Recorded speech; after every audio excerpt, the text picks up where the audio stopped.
Pazite, da tudi vi ne delate najpogostejših napak v digitalnem marketingu. Točno to.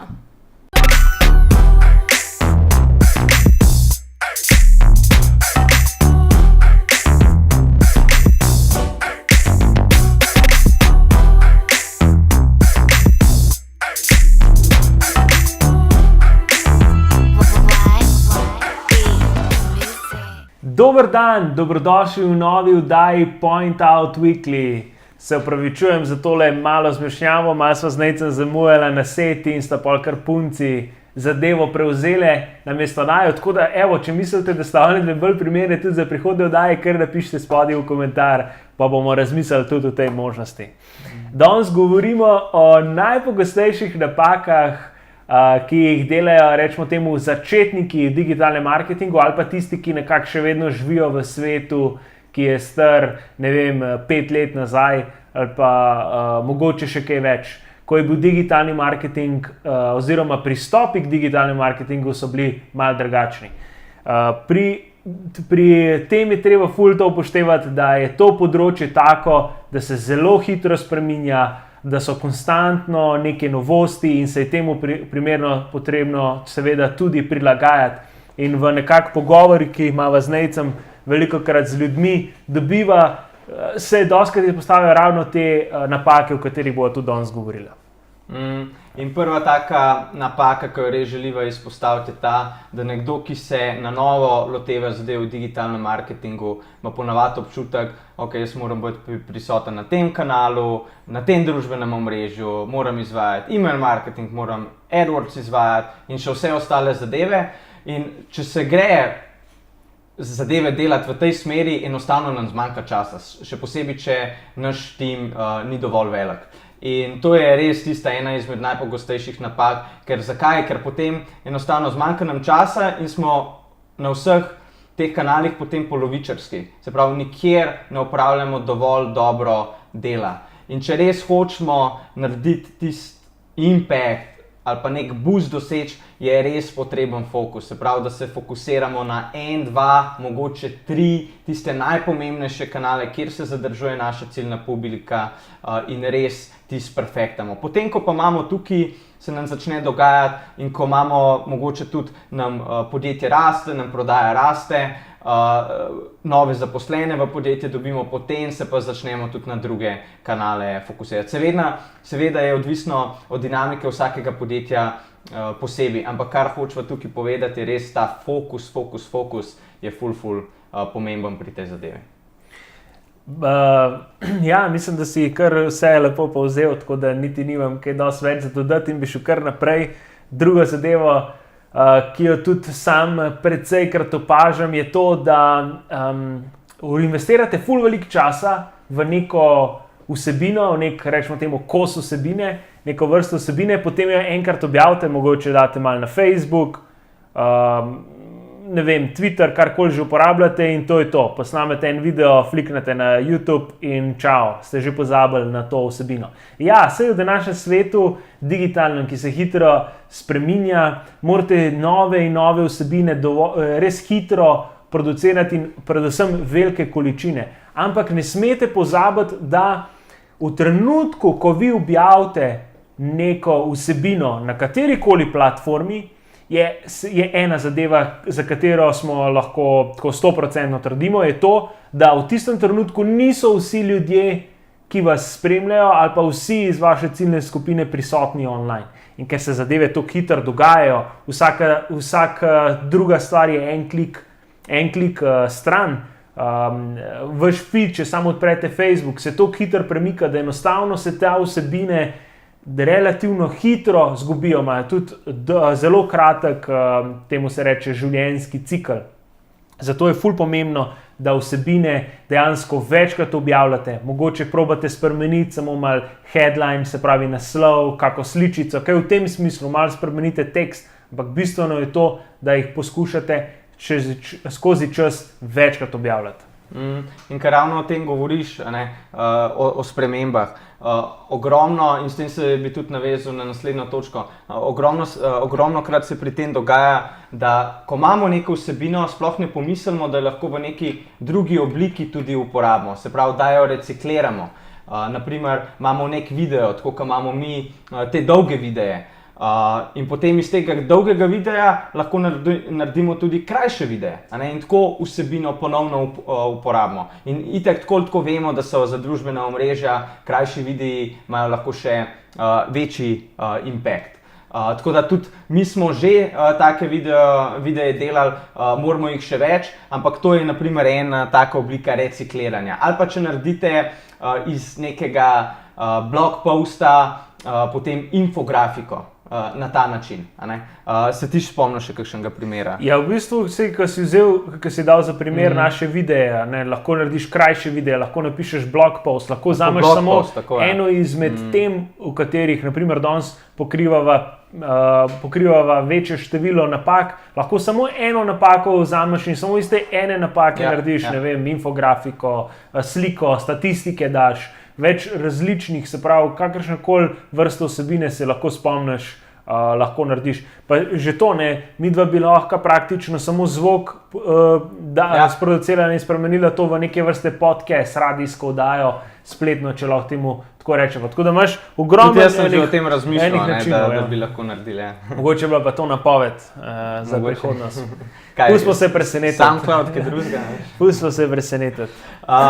Potem pa naslednja taka zadeva tudi pri tej stvari je, da ko napišemo nek blog post, ga objavimo, pozabimo na njega. Se pravi, to objavimo naprimer post potem na družbenih omrežjih, ki vodi do naše spletne strani, do našega bloga, ampak potem pozabimo na ta blog post in po pol leta, po enem letu, po 2 letih je blog post še vedno tam. Ampak težava tukaj nastopi, ker ta vsebina v tem digitalnem okolju se to hitro spreminja, da je ta blog post po 2 letih lahko že zastaran. In kaj lahko, veste, uporabniki pa še vedno do njega prihajajo preko Google iskanja ali pa preko kakšne druge oblike. In tukaj je zelo pomembno, ker se to okolje toliko spreminja, da ta blog post potem updatamo. Se pravi, osvežimo vsebino. Če pride do kakšnih sprememb, popravimo članek samo v tistih delih, ki niso več relevantni in bo še vedno za uporabnike potem ta blog post aktualen. Ja, eno izmed prejšnjih oddaj sva imela, lahko kar na takem primeru povem, družbeno omrežje, kako je že bil naslov, katero družbeno omrežje izbrati za vaše podjetje, nekaj v tem smislu. In ja, v tistem trenutku, ko smo govorili o nekih kriterijih in pa katera družbena omrežja so primerna za določene tipe industrij, podjetij in tako naprej, je bilo to veljalo za tisti trenutek. Čez pol leta, 1 leto, mogoče to več ne bo veljalo. Družbena omrežja se spreminjajo, pridejo nove funkcionalnosti, zrastejo nova, ki so bila premejhna ali pa neka, ki jih prej nismo niti poznali, neko večje, mogoče lahko zamre in tako naprej. In res je pomembno, da če jaz zdaj napišem nek blog post ali pa katerkoli drug tip vsebine, ki ga dam naprimer na splet, ko lahko je to razdelek o nas, karkoli, da ga konstantno updatamo, to je prvič dobro za te, ker bodo tam vedno relevantne informacije in imamo na nek način evergreen content. Po drugi strani je pa to pomembno tudi zato, ker je to vedno signal za Google. Se pravi, ta stran se redno osvežuje. Če se redno osvežuje, pomeni, da so na njej relevantne informacije, da so vedno za tisti določen trenutek pomembne in bo to tudi upošteval, ko nas bo rangiral v search resultih. Jaz bi mogoče še to poudaril tukaj, da je ful dobro potem, da ta članek tako spremenite, da bo uporabnik hitro videl, čeprav datum vidi, da je to naprimer 2 leti star članek, da potem tudi ga strukturirate na novo tako, da on dobi, mislim, da ve, da je bil updatan. Se pravi, da to z naslovom izpostavite, z nekim tekstom, ko on to prebera. Veste, ker drugače bi lahko zaznal, se je to 2 leti že staro, to mogoče ni toliko več aktualno. S tem pa potem sporočite, so update tega članka naredili, tako da te zadeve pač lahko uporabimo. Naslednja stvar, ki bi jo izpostavil, je tehnični del SEO oziroma tisto, kar se dogaja optimizaciji za iskalnike on-site na vaši strani.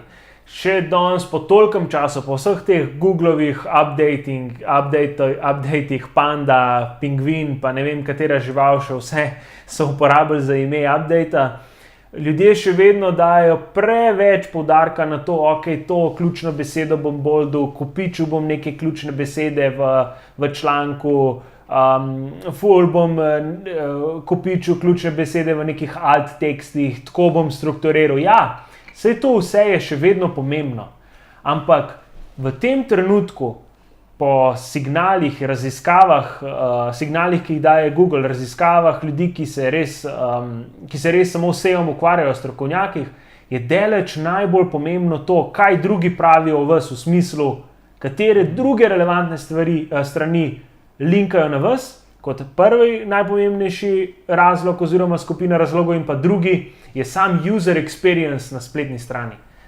Se pravi, Google bo dal sigurno večji poudarek na to, da je berljivost dobra, da so linki dovolj narazen, da je tekst dovolj velik, da je stran optimizirana za mobilne telefone. To so faktori, ki so bolj pomembni kot to, da boste vi ključno besedo v vašem članku napisali 20krat, 30krat, pa kakorkoli že pač nekateri pretiravajo.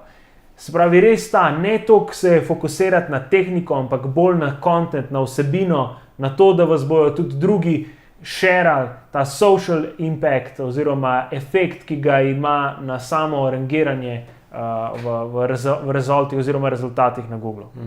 Naslednja taka napaka je pa tako imenovana follow-unfollow taktika. Kaj se za tukaj gre? Veliko ljudi, predvsem na začetku, predvsem kakšni startupi ali pa osebni brendi, velikrat naredijo, da pofollowajo neko stran, predvsem je to značilno za kakšen Instagram, Twitter, tako ja. Se pravi, pofollowajo, potem pa čez nekaj časa, po parih dneh unfollowajo. A veste, ta taktika mi dva absolutno ne priporočava. Zakaj? Ker to je tako kratkoročna usmerjenost. Sej mogoče boste vi dobili neki followinga iz te zadeve, iz te strani, vaša stran bo imela več followerjev, ampak veste, s tem nič ne pridobite na dolgi rok. Na dolgi rok boste pridobili, če boste res te prave fane dobili, ki vam bodo sledili. Se pravi, ki bodo res se povezovali z vašo vsebino, ki jim bo všeč vaša vsebina, ki vam bodo sledili s točno določenim namenom, in zato ne se poslušati te taktike. Ja, je appealing zaradi tega, ker lahko hitro neke rezultate ali pa tiste followerje nabijete, ampak na dolgi rok vam bo kvečemu škodo naredil, ker zaradi tega ne boste imeli dovolj engagementa na strani v prihodnosti in vas bo ta ne-engagement penaliziral, se pravi, kar bo vplivalo na algoritem in tako naprej. Tako da dajte gledati, res me to big picture, gledajte na dolgi rok in raj imejte manj followerjev na začetku, pa raj delajte na bolj kakovostni vsebini. In tukaj tudi jaz priporočam, raj se začnite od začetka povezovati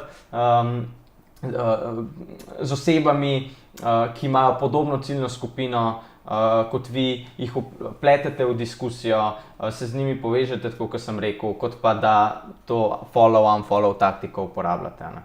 Mislim, da je že čas, da se nehamo pogovarjati o tem, pa vesel sem, da če dalje manj res ljudi govori o tem, koliko imaš pa ti sledilcev, koliko imam pa jaz lajkov na Facebooku, koliko imam pa jaz ljudi na e-mail listi, ker je to tako, večino teh ljudi, sploh tisti, ki imajo številke, ki segajo za slovenske razmere v nebo, so popolnoma nekvalitetni kontakti, nekvalitetni sledilci, ker enostavno vse te neke taktike, ki so v tako imenovanem sivem območju, ker mi želimo izigravati sistem na način zato, da bomo imeli pa res uno številko večjo, nam sigurno ne bojo pripomogle, oziroma to niso ljudje, ki so del neke naše ciljne skupine, ki so dejansko pripravljeni kaj kupiti od nas, ampak so tisti, ki to delajo, ker imajo mogoče podobne namene, kot jih imamo mi. Tako da je sigurno neka taktika, ki jo absolutno ne priporočava. Ja, ker si to omenil,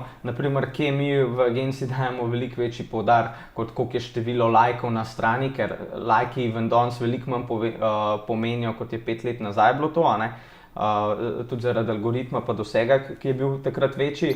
Mi damo veliko večjo poanto na engagement, na interakcijo, koliko ljudi z nami pride v stik.